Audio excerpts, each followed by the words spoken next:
Good evening, everyone, and welcome back once again to Vicious Rants. And of course, I am your host, your YouTube messiah, and often imitated, never duplicated superstar Tim Vicious. And we are talking about Raw. It was in Indianapolis. We are 4 weeks out from Battleground now. And, you know, laying down the groundwork, like I said last week, it's good that we have this gap right now. You know, because we've been having too many pay-per-views close to each other. Really good example with that was Chamber and Money in the Bank. They were 2 weeks. It didn't give time for stories to breathe and develop. And now we got a chance for stories to breathe and grow. And oh my God, are we getting them good. Now, Raw, it started out quite possibly the very best way how. By having none other than Brock Lesnar come on out with the only man capable of representing him, and a man who, as you could obviously tell, I have tailored many of the ways I carry myself, whether performing on the mic or on this show. Paul Heyman. And yes, I still stand by my argument, Paul is God. Don't matter. Don't matter. Any other argument is invalid. I don't care if you bow to the altar of Cena and praise for Hallelujah and look for AA men's all the time. Nope. Nope. That's it. And don't even bother talking to me if you're in that cornet cult. Just, no. Moving along though. Paul Heyman came out, addressed the crowd, and brought up 3 months ago on how Brock Lesnar quite possibly did the biggest thing possible to make him become a face. He destroyed everything in front of him, whether it was a cameraman, Michael Cole, TV sets, J&J, everything in front of him. If it wasn't red hot and nailed down, that man pretty much destroyed it. And if you don't remember that Raw after Mania where he did that, shame on you right there. That was beautiful. I absolutely loved it. Now, Paul said that Brock is allowed to come back under one condition, that he apologizes. So, he had to apologize, and takes a big man to admit when they're wrong and apologize. So and Paul said it didn't have to be private, it didn't have to be written, it had to be issued publicly. So he stepped out of the ring, went over to Michael Cole, who I'm pretty sure he made suffer a very bad case of anal bleeding from when he gave him that F5, and it's like, and gave him nuggies. I'm pretty sure dude, yeah, I'd have done shit my pants right there. Yeah, no lie. Yeah, it's like I said before, very few guys in the business legitimately would be afraid to get into a one-on-one fist fight with. Brock Lesnar, Titus O'Neil, Samoa Joe are the top 3 guys I would be afraid to get into a fist fight with. And yeah. Whew. Just, yeah, Brock, all you need, put 2 bolts on his neck, and next thing you know, he's freaking Frankenstein's monster. But anyways, went over, did that, and then went back into the ring, and then Heyman, oh my God, did Heyman sell the promo. And if you guys didn't watch the Steve Austin podcast with him and Paul Heyman on the network, again, shame on you. And also, Heyman, he brought up on how he does his promos in a way, and he hit the nail on the head. Where's the money? He sold that promo. And if you were skeptical on seeing that pay-per-view, the fact that on what he said sold it. Just quite simply saying, Seth Rollins has got a guaranteed one-way ticket to Suplex City, and when I get to the end of the show, that'll help explain on why. But yeah. Moving along, though, for the first match of the night, we got Ambrose versus Kane. They don't really seem like... It's just... Hey, nothing against Kane. Absolutely love Kane.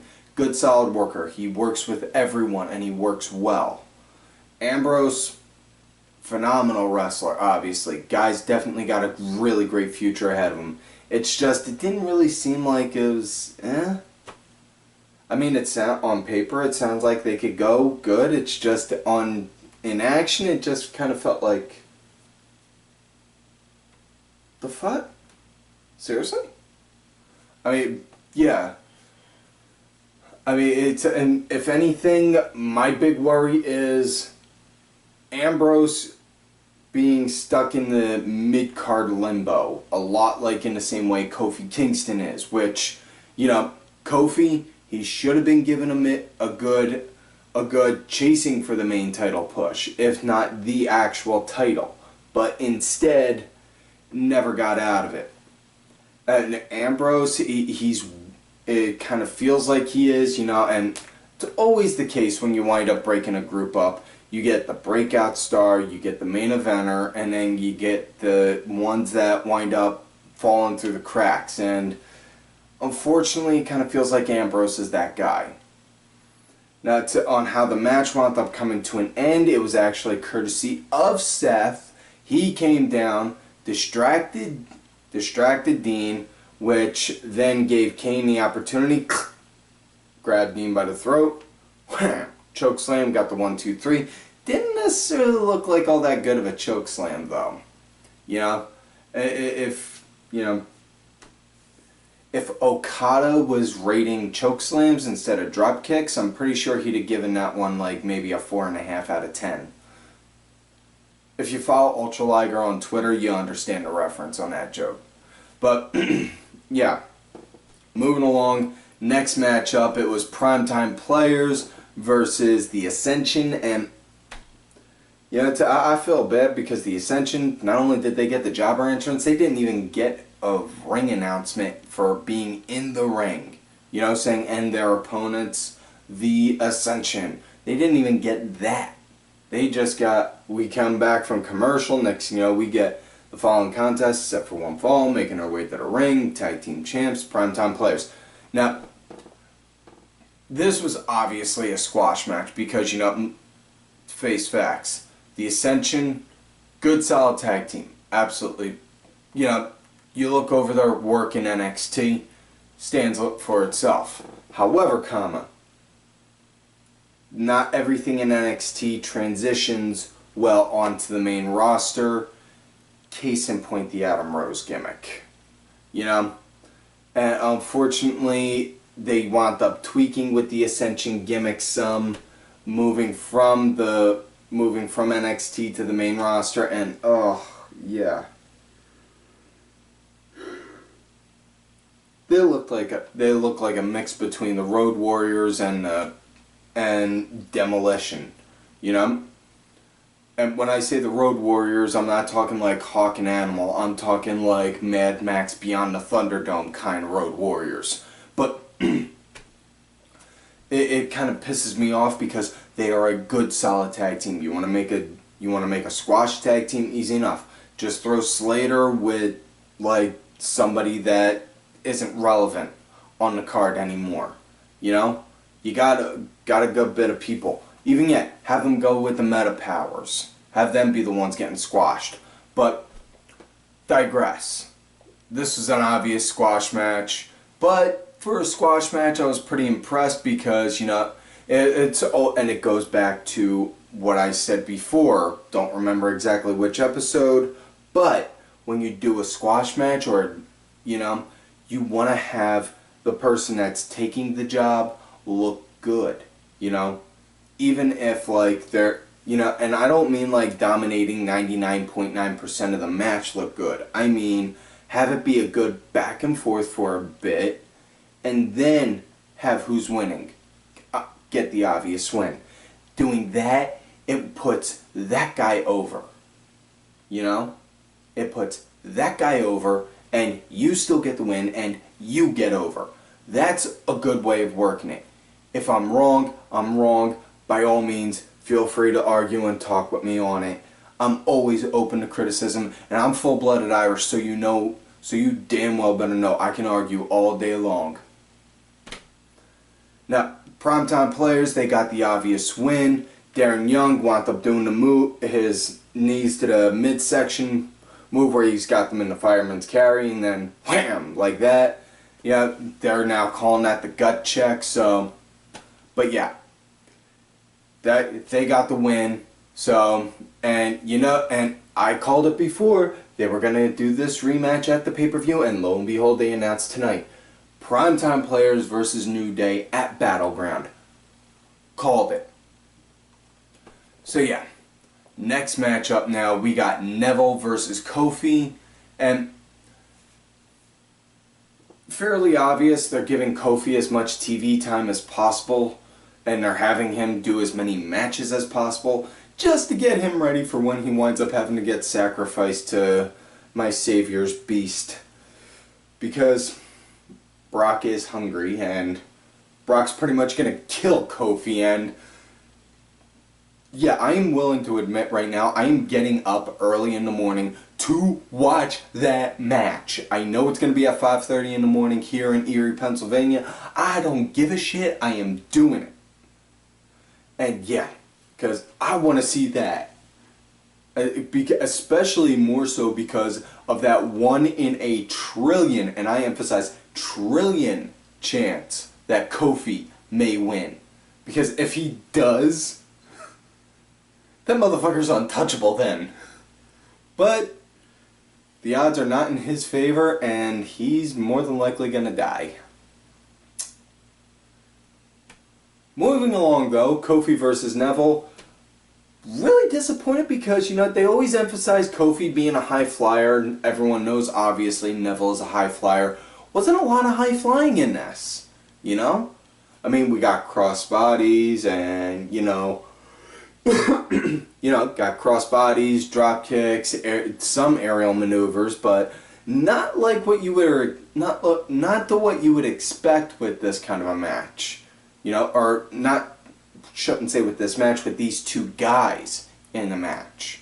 That's the thing, you know, and I was pretty disappointed on that. Yeah, it was kind of cool though, because when Neville wound up going to the outside of the ring, Neville came to the outside of the ring, and then next thing you know, Woods and Big E came over, and then just right out of nowhere, boom, Primetime Players ran on down, ran interference, spooked the hell out of them. They're like, whoa, wait, we're okay, we ain't doing that. And then next thing you know, the ref threw out Big E and Xavier, and God bless him, definitely love the way Woods works with the crowd and with on how he's carrying himself, speaking, because he's really helping putting New Day over, being heels but not acting like heels, you know. And yeah, but as far as what the finish goes, Neville obviously got the win with the red arrow. He got the 1, 2, 3 with that. So yeah. Feels kind of sorry for Neville because it seems like that they just don't have a story for him yet. You know, something for him to sink his teeth in. You know, maybe, hopefully, after this story going on with Ryback with the Intercontinental title, start having him chase after that. You know, hopefully, something like that. Now, moving along, folks, I apologize, my producer didn't put this one up until I was midway explaining the Neville match, but there was a match before that with Sheamus versus Reigns, and again, apologize, one of my producers, they didn't put that sign up, and thanks a lot, Wade. Yeah, so it was Sheamus versus Roman Reigns, and this was straight up physical. You know, and I'm not talking like Texas wrestling kind of physical. It was just, you know, very physical, hard hitting. Wasn't fast, but it was just, you know, you saw a lot of power moves, and wow. Yeah, I mean, it was pretty impressive, you know. I mean, I definitely dug it. you know, Roman, he's starting to show he's put more work in and wanting to try and show that he is a top guy. You know, the kid obviously has a big future ahead of him. You know, he worked main event at WrestleMania. You know, you see that they're grooming him to eventually be a main eventer. It's not a matter of if, but when he's going to be the main eventer and get the strap on him. But another thing noticed, I don't know if anyone else noticed this, but Sheamus, that big, giant, large bruise he had right here on his shoulder. Oh my God, dude. Looked like somebody took like a friggin' baseball bat to his shoulder right there. Like, hold on. Whack! And clubbed him right there. And, you know, and obviously, yeah, some guys don't show bruises a lot. Some guys show bruises a lot easier than others. Some do because they're a little lighter than others. They have darker tans and shit. Yeah, but here's the fucking thing. Dude, no, that was a deep, dark blue and like sickly greenish bruise. That was a deep, deep bruise. You know, that wasn't like one of those little ones like, that wasn't like a little one. That was like one of them big, nasty, deep ones deep in the muscle. You know? So that's why I was like, holy shit. You know? Now,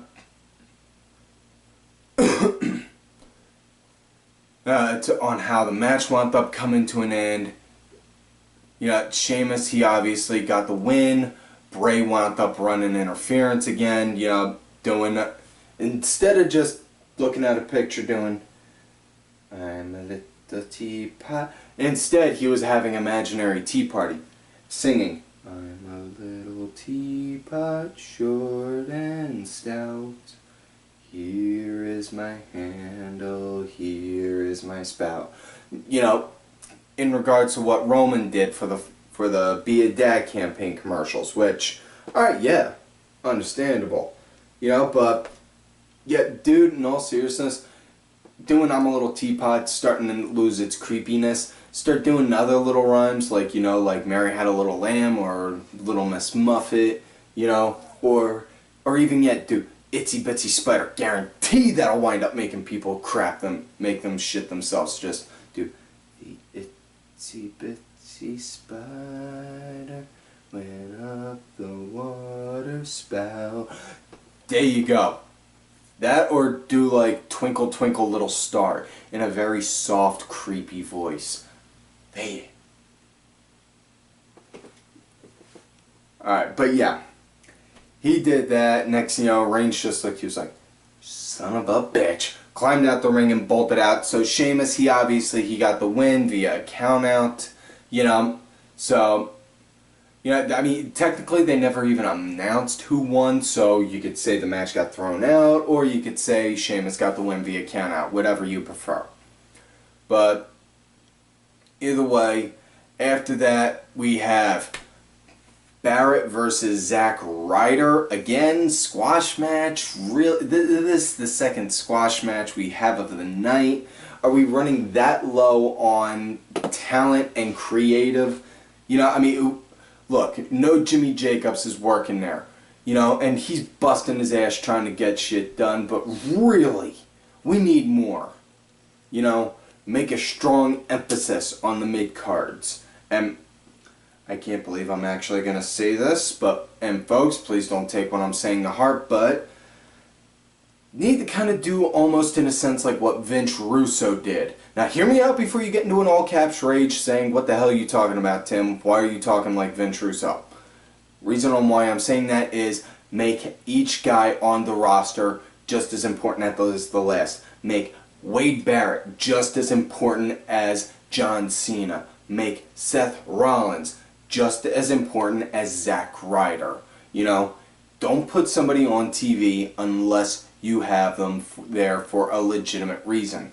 Don't just put someone on saying, okay, yeah, you're going to be on. Alright, great, what's it? Great, how long am I going to be there for? You got a 30-second match against Kane. Oh, fuck. You know, you don't want to do that.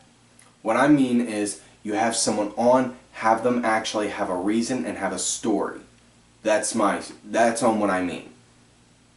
You know, but yeah, this was an obvious And it's a shame too because Ryder, he is a talented wrestler. It's just, and he's probably the biggest wrestling fan on the roster, you know? But it's like he won the US title and then was just,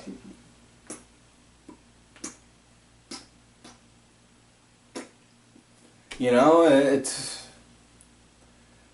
it's a shame because the kid's got talent, and I guarantee when his contract runs up, if he doesn't renew and he goes somewhere else, like Ring of Honor, NWA, New Japan, or Combat Zone or whatever, he'll wind up getting good matches and get good shows and be a half decent draw, you know. But this, obviously, you know, Barrett won. He did the bull hammer. Yeah.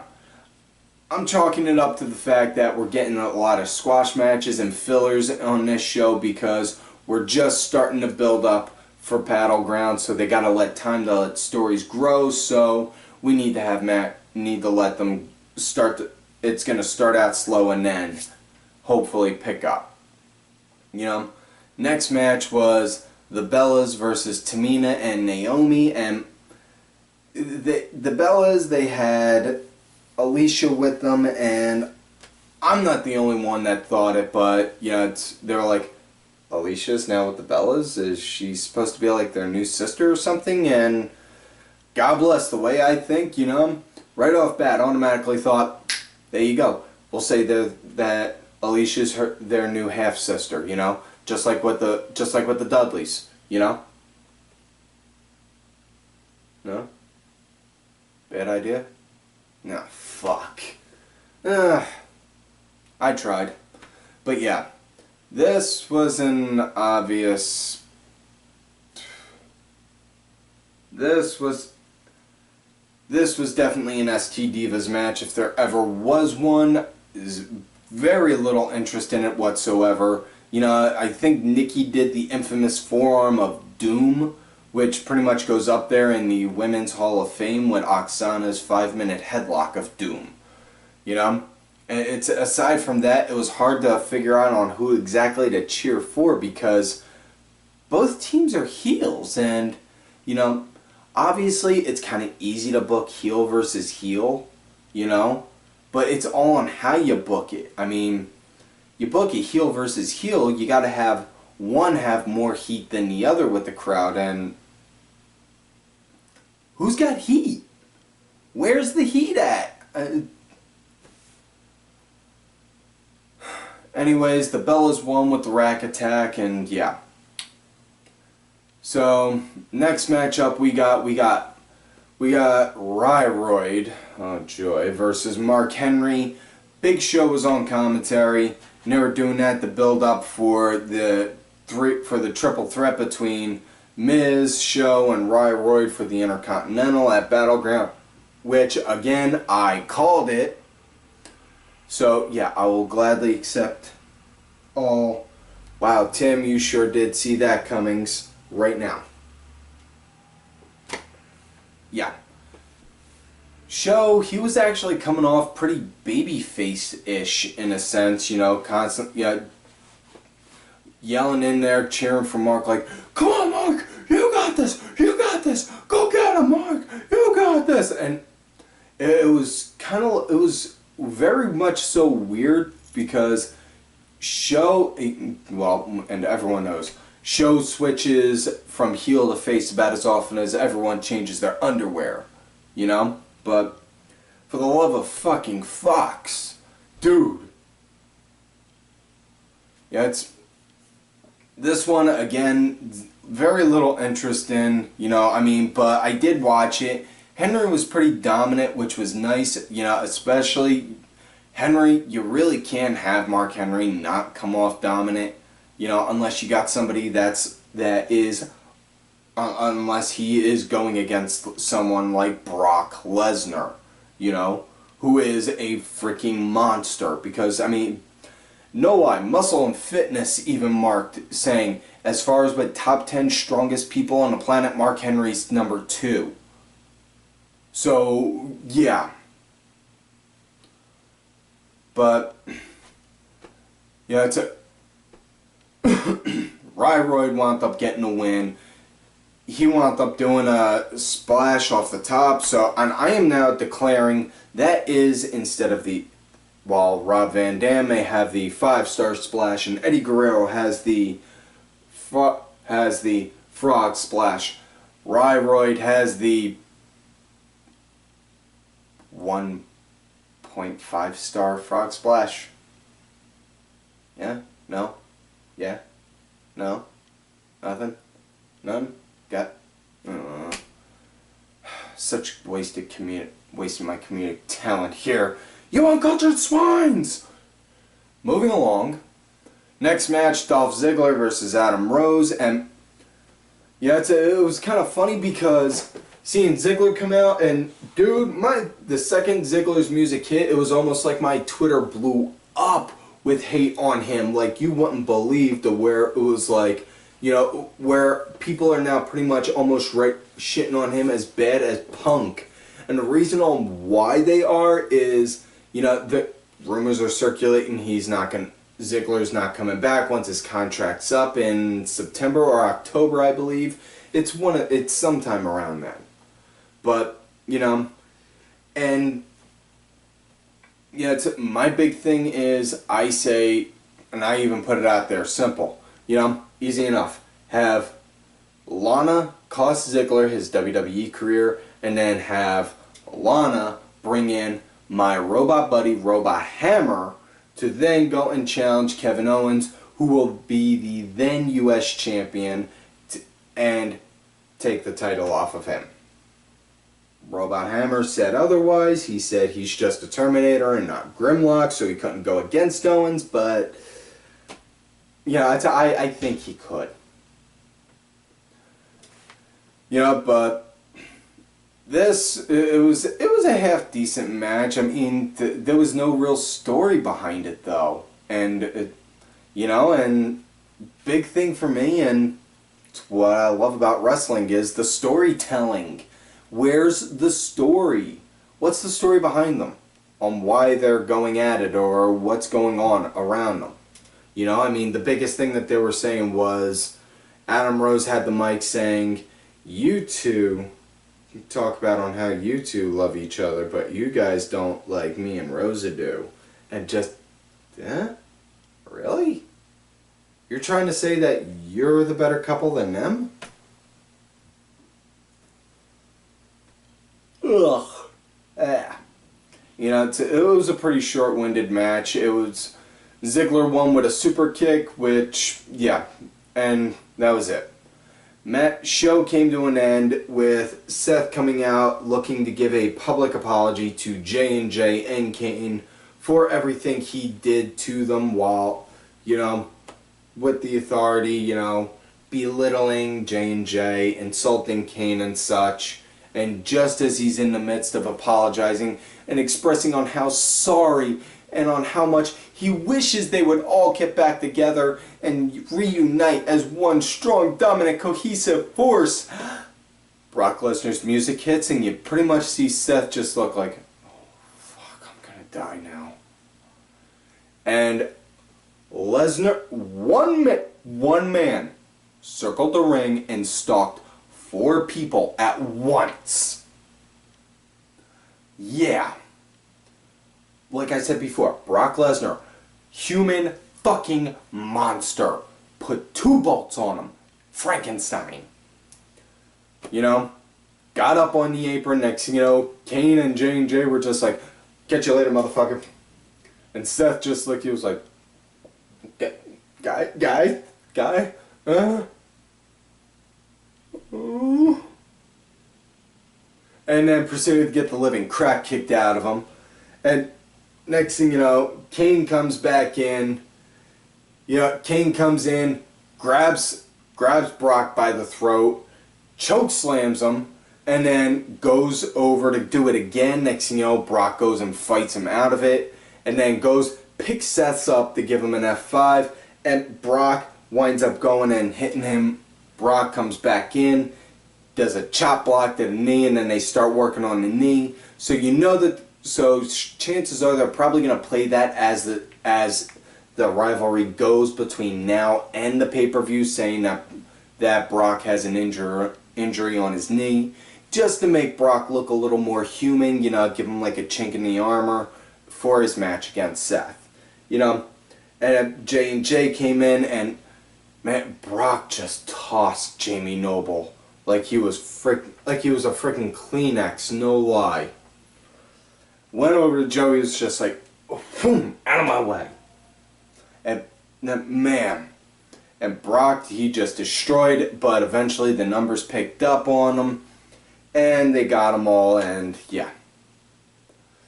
And it ended with Seth holding the title over a beaten body of Brock Lesnar after he gave him a pedigree, just like, yeah, I won, I'm the champ.